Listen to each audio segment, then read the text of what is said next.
The story goes like this. In October 2019, Temasek made an unsolicited partial offer for Keppel Corp shares. Now, that delighted minority shareholders because everybody can sell partially if you're a shareholder at a premium. And it looks so nice. It was like a fairy tale whereby mommy is going to rescue injured baby and give minority shareholders a chance to exit at a slight profit. But also in that offer, there was some material adverse clause. And let me pull this up for you to see. These were the clauses inside. I'll read out for you. The first is that Keppel Corp cannot recognize more than 500 million in additional provisions for claims and litigations. They were having issues with the Brazilian authorities at the point of time, and even do now. The second was that the net asset value cannot fall by more than 10%. And the third is that the trailing 12-month profit cannot decline past the 557 million mark. Now, everything looked to be in order. In first quarter of 2020, Keppel Corp actually recorded 160 million profit. If you times 4, you know that they'll cross that 557 million mark quite easily. But something crazy actually happened. COVID-19 actually struck the world. COVID-19 brought down the house. And most importantly, COVID-19 actually made industrial production almost obsolete. Everybody was doing lockdown measures all over the world. That is why if you look at this chart over here, this actually shows the oil price chart. When there's no industrial production, there's no need for oil. Vehicles are not even moving that much in any case. So while oil price actually held steady around the $50 mark, during the COVID-19 pandemic in March and April, it fell tremendously. It fell to almost $20. That caused mayhem because in second quarter, the reports were bad for Keppel Corp. They actually had to impair their assets by 930 million, which I'll pull out for you and highlight for you under here. So in the second quarter itself, they actually registered a negative $698 million, breaching all these clauses, the second and third one to be exact, that Temasek actually set out, before they made an offer. So what happened? Temasek pulled out of this fairy tale. That's why in August, 11 August to be exact, Keppel Corp shares fell by 12%. I have a previous video on it also. So with that, today I'll try to answer a few questions for you. What is looking bad in terms of the books, in terms of Keppel Corp? I'll also show you what is good within Keppel Corp. And lastly, I'll try to answer for you. Is it a buy or sell at this moment? If this interests you, continue watching on. Hi guys, welcome back. Now let's start by addressing the nasty things that's looking in Keppel Corp's book. That is in the oil and gas segment, and I have this to show you. First half 2020 impairments. As I boxed up over there, very obvious, O&M means offshore and marine. This is actually where losses are actually mounting. The first and third in terms of the allocations are both in this division directly. But the second one that's contributing is actually share of FLOATEL's impairment of vessels. I actually don't know Keppel Corp that well, so I was like, what is FLOATEL? Let me pull this up for you to see. Keppel Corp actually acquired FLOATEL, and FLOATEL is now a subsidiary of Keppel Corp. FLOATEL, if I'm not wrong, means floating hotel. Maybe that's what it actually means. But floating hotel, if you look at this really illustrates it. It's some, in the deep sea, people do need to sleep, workers do need to sleep, and these are actually where they actually have their beds in. Capacity of 440 single cabins, as I've highlighted at the bottom left there. So that it really is floating hotel. So very interesting. If there's not much oil and gas activity offshore, these floating hotels are also obsolete because nobody is using them. There's no revenue coming in from them. That's why there's impairment. So I've also this article to show you over here. FLOATEL is the top 2 player in terms of this accommodation offshore. And ProSafe is the other one. They actually tried to do an M&A. I was reading the history of it. And ProSafe, quite a while back, actually did an impairment of 810 million in terms of its assets. That's why FLOATEL now marking down 220 million is not an exaggeration in any way. So why? Why all these impairments? If you don't know about accounting, the principle of accounting is to really, mention to shareholders what's going on in terms of books. If this thing is obsolete, we should reduce the value of it. That's how accounting actually works, to make it prudent and to make it up to date. And that's why if you see back on this article that I've shown previously, stranded assets, receivables and stocks. Why stranded assets? Because stranded assets means, if it's stranded, means nobody wants it. It's built halfway and left to the dust. So actually there's a lot of issues coming up, which I've actually went to dig on the narrative from the directors itself, and I have this to show you over here.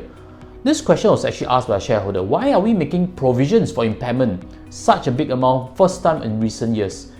And the reply from management was that yes, This is the first time, and because it's stranded assets, we had to use a VIU model, a value in use model that they have actually hired a third party to try to evaluate how much of balance use there is. And not only that, there were also terminations. In this statement, they actually shared a bit. Because when rigs are built, I guess they have a lot of phases. And at some point, if customers are unable to pay or do not want to pursue the contract, they are terminating the contract, of course. And there's also reduction in day rates. I guess this is based on some equipment that they actually supply, that we rent out. And there were other nasty things that actually were mentioned that, it's quite scary to hear.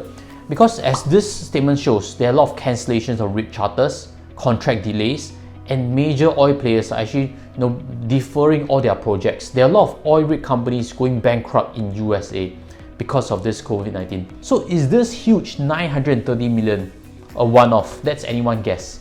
But the main thing, it always feels like a kitchen sink approach, because why this timing of doing this impairment? Is it necessary?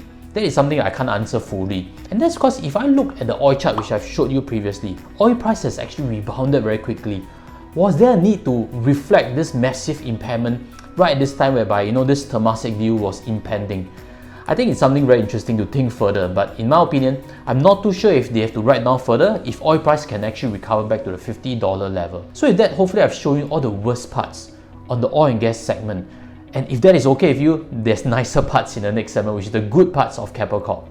5-10 years ago, Keppel Corp used to be known for its offshore and marine. They were world-class in terms of building rigs, deep sea rigs. And what can we see from its profit statements many years back is that offshore and marine provided most of the revenue, most of the profit. Of course, property used to deliver quite a bit. Then investments and infrastructure were like small frills coming in. But offshore and marine was the main component and its main brand. But moving forward, I'll share with you that is not what Keppel Corp wants to be associated with, and that's not how you should look at Keppel Corp anymore. And before we get there, these are 4 key segments of Keppel Corp. On the left, of course, is offshore and marine. That's where they build the rigs, build the ships and stuff. But I'll touch on each and every segment before revealing where the main crown jewel is likely to be emerging from.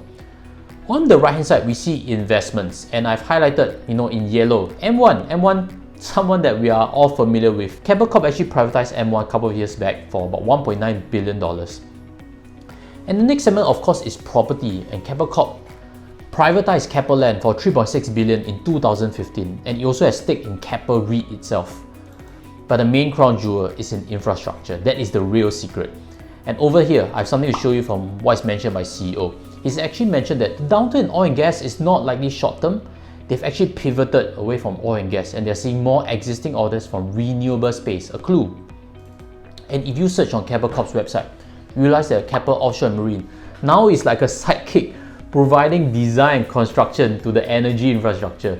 What used to be their crown jewel is now a sidekick for this energy space. Keppel Corp wants to morph into an energy player, in my opinion. And I have this to show you also. This is its net profit by business unit. Don't look at the numbers that are still being small from the infrastructure and Keppel TNT. This is really where numbers are going to grow, in my opinion, over a long period of time. That's why I've made a star there for you. If you want to buy Keppel Corp, you should really have some conviction that this is really going to grow massively. So with that, hopefully it sheds some light how to see Keppel Corp differently moving forward. And in the next segment, I'll share with you whether it's a buy or sell. I'll give you some of my personal insights to it. Now, if you've benefited, smash a like so more people can see valuable content like this. And with that, let me dive on to some expectations for Keppel Corp in terms of share price. When it comes to evaluating a conglomerate, analysts typically use a sum of parts valuation method, and I have something to show you. This is actually done by CIMB, and what do you see over there? They actually segmentize each and every business and they try to put a value to it, correct? So with that, let me run through some things that I understand. At the bottom over there, interestingly, is M1. And what do we see? They actually use an estimate of 73 million in profits and times 12 times PE ratio to give you a value of $876 million only. Now, do you know what's the privatization price for M1? It was actually at $1.91 billion. That means the value of M1 is dropped by $1 billion. That's sad. And what can I show you over here is actually M1 used to produce a lot more profits back in its heydays. It used to do easily 170 million in terms of profits, but right now estimated only $73 million. That's a bit sad to know that M1, such a household name is not doing as well as it used to do. The second part that I took notice of is in terms of its property, the analyst did not put a value to it, and maybe I can help with that. Back in 2015, Keppel land was actually privatized for $3.6 billion. And if we use a layman assumption that the buildings, the value of the buildings are still the same, then that means we can impute a 3.6 billion in terms of valuation to that equation. And something to note that was mentioned by senior management is that majority of its assets are commercial assets that are grade A offices, not affected by COVID-19 pandemic. That's why maybe they still hold this $3.6 billion in terms of valuation.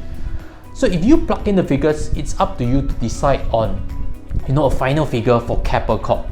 But I have a quick conclusion that I'd like to share with you. I'm not buying Keppel Corp right now. And the simple reason is because I believe Keppel Corp is moving from an oil and gas player to an infrastructure player. That's something I've shared with you. And this is typically a turnaround story.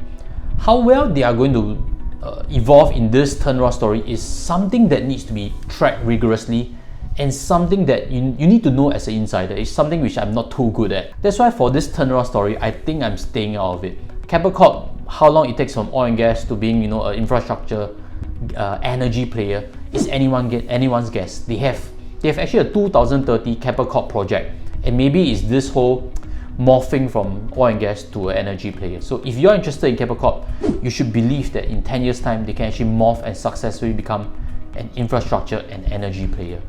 So hopefully that's a very interesting point of view that you can take note of. And with things, I've also something to reassure you on. Keppel Corp actually issued dividends, and this is actually mentioned very recently for this first half of 2020. They mentioned they can still afford dividends, which is very reassuring if you're keen to invest in Keppel Corp. Because any business that is facing cash flow crunch or may need to raise rights to bring in money is definitely not going to issue dividends. So in my opinion, they have really looked at the books and they are confident that they have enough cash to move forward. So if you're investing, don't worry. I think it's still pretty sound, but it's just whether you're interested in this turnaround story and does it really fit what you're looking for in terms of investing. For myself, I'm looking for simpler ideas, something I've always shared in this channel, and I've actually something prepared for you. Look for this presentation over here. This is actually in Keppel DC REIT. I've compared it against Mapletree Industrial Trust. And Keppel DC REIT, in my opinion, is such a fantastic asset class that is also easy to understand. That's why if you haven't seen that presentation, I'd like to invite you to do so. With that, I'll sign off. I'll see you in that video. Take care and goodbye.